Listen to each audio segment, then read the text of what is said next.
So, it took about 2 years, give or take, but I think I'm finally ready to call this character finished.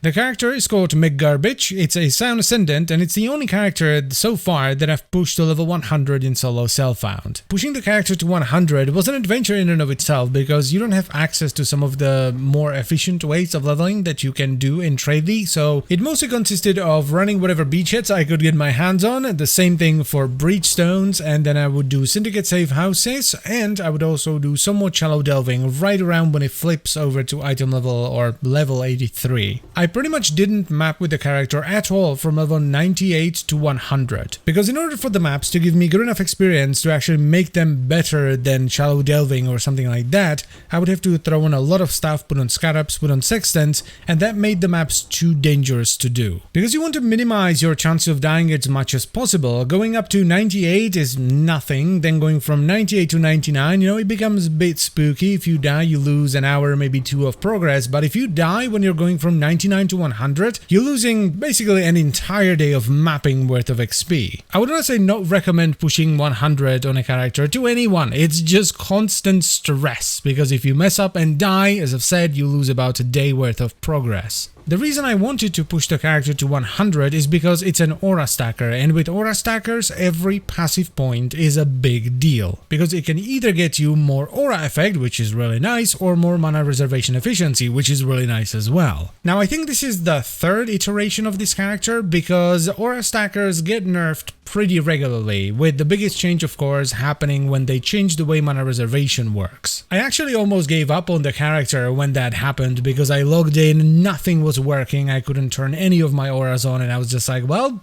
that's it.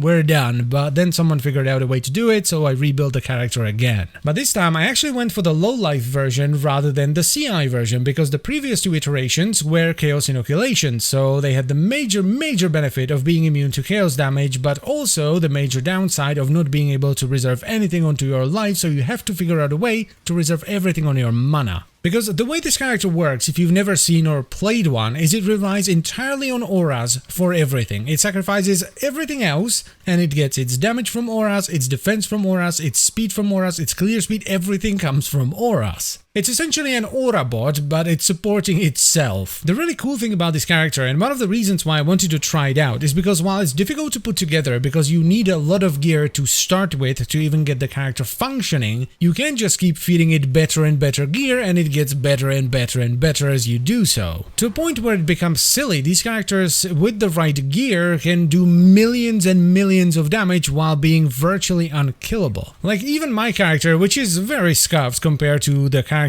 you will see in Trade League, has like 1 million 2-tip DPS on Spark, which in reality is more like 4 or 5 million because of the way Spark works. It has 4000 energy shield, is regenerating about 800 energy shield per second, has 50,000 armor, 50,000 evasion, and 89 max res across the board. It takes a special kind of situation for this character to die. It usually only happens in like Simulacrum once you get past wave 20 and you can get multiple damage mods stacking on top of one another. Like the way I finished my first Blight Ravaged map, which was completely scuffed because I got no towers around the pump, was by simply face tanking all the bosses from the map at the same time and casting Spark until they died.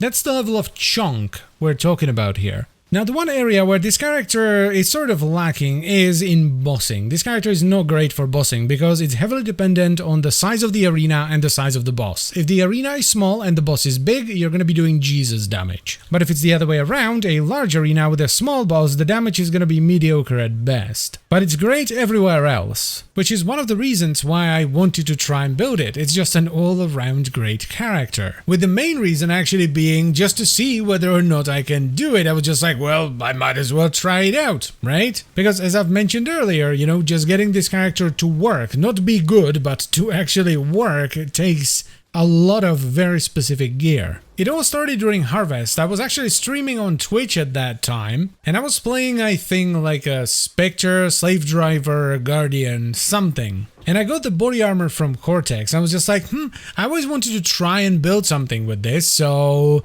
let's make a character. So I made Garbage, and started leveling her up in order to try and make a build with the Cortex body armor, which requires a ludicrous amount of strength and int. Now that, unsurprisingly, didn't work. It was just a terrible idea. There's a reason why no one basically makes a build with that chest piece. It's just not that great. But then, as we were mapping and doing things, we got the Sequala boss, and I just jokingly said, if I get the body armor, I will try to make an aura stacker, or a herald stacker as it was called back in the day, because the chicken chest piece was one of the main pieces of equipment that you needed for it. And what do you know, the bloody chicken actually dropped the chest piece, so I was like, alright then boys, we're doing it, let's make a herald stacker or an aura stacker. So I spent about a week, maybe two, getting some basic gear, with the goal being to switch garbage into aura stacking and to not necessarily make a great powerful character, but to at least get it working to where I can do some wide maps and be happy about, you know, making an aura stacker. But since I was actually streaming at that time, I was playing Path a lot, and I was gathering more and more gear, and I was making regular upgrades, and before you know it, the character was doing red maps and just zooming and booming.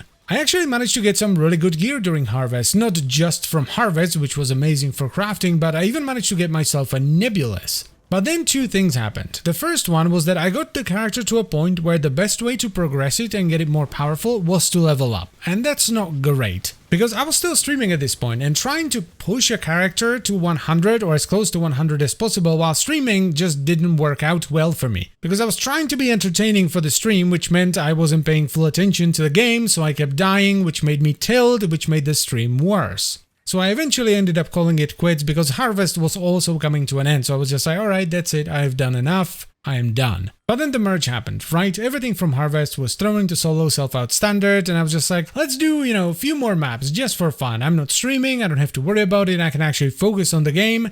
So I did a few maps and I had a ton of fun because this character is ridiculous. It just zooms and booms, it is a ton of fun to play. And I basically never stopped, and from this point onwards I would mostly be in solo self-out standard, fueling most of the things I got into this character to make it better and better and better, and it became kind of like a project for me just to see how far I can push this. I also started to view standard a little bit differently. Previously I would not play in standard that much, I would mostly use it to test builds and do stuff in between leagues, but nowadays I think of standard as just being one good league behind everyone else, because if the league is good, they're gonna put it into the game, so I'm gonna get to experience it anyway. I still try the new leagues, but I will very rarely stay in them because I would rather just do silly stuff in standard.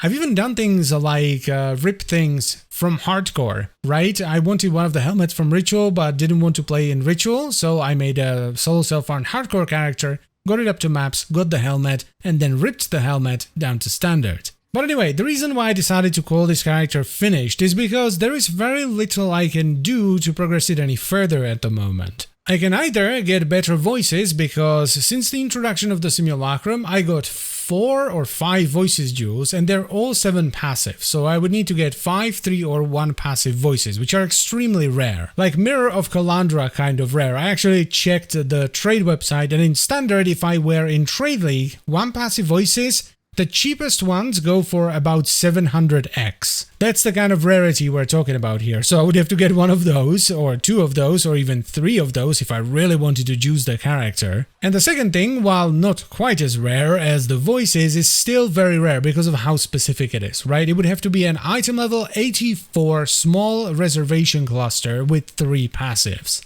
And I've not gotten a single one of those yet. I have some item level 82 ones, item level 83 ones, but not a single item level 84 one. The reason you want item level 84 or higher, which I do believe you can only get in Simulacrums, I don't think you can get it anywhere else, is because item level 84 is where cluster jewels can roll 35% increased effect of small nodes, which is what you want. So the way to upgrade a character right now is to just run endless delirium and hope for the best. So I would rather shift my focus to another character that I can start juicing up instead of just running endless foggy great maps with this one. And just, you know, have some fun with this character and do stupid stuff like fully delirious maps with ridiculous mods and scarabs and all that. And that's pretty much all I wanted to talk about here. So let's do a quick showcase of the character so you can see how far I managed to push it. Also, there is going to be a paste bin for Path of Building for this character in the video description, so if you want to see this character in depth, you can simply copy it into Path of Building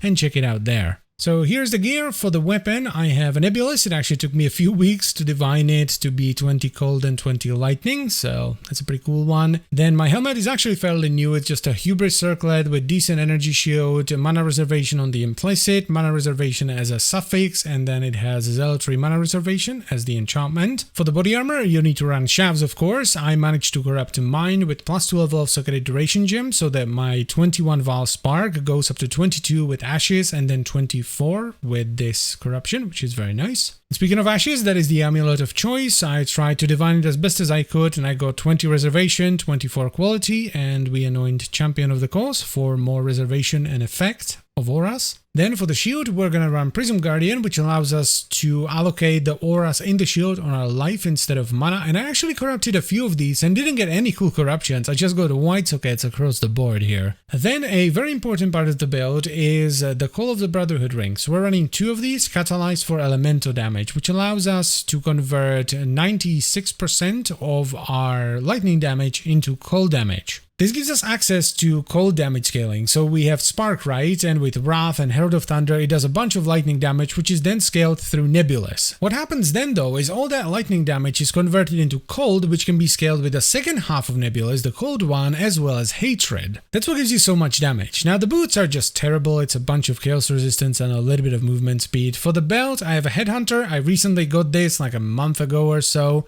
from Expedition, so I'm using it because why not? It's actually really nice because of the strength and dex. Now, probably the best item I have on this, no joke, are these Hands of the High Templar. It took so many attempts to get these, but they're just really good because they have +1 level of socketed gems, +2 level of socketed duration gems, and +2 level of socketed AoE gems. The reason that's so good is because when you put a Val Aura in these, which has a duration gem, it gets +5 levels. So this Val Haste I have here is level 27. They're not perfect, but they're good enough. You would ideally want plus level of aura gems, which can roll +2, as well as a curse on hit. Now, the crazy part about the crazy gear on this crazy build is that it's not actually the crazy part of this crazy build. The craziest part, and the most expensive one, is actually the passive tree. Because you're going to be running things like Intuitive Leap just to save a few passive points, you want Militant Fate with a non-curse aura effect, you want Unnatural Instinct, you want a good Watcher's Eye with either flat crit multi, or a defensive one like I have here with ES on hit and ES recovery while affected by discipline. And you of course want voices with as few passives as possible, and you want incredibly specific small cluster jewels, and you can basically just keep pouring currency into this passive tree and you'll just keep upgrading and upgrading and upgrading because you can always get better jewels. But anyway, I think I've been rambling for long enough, so that's it for the video. I hope you've enjoyed it, and I will see you next time. Bye bye.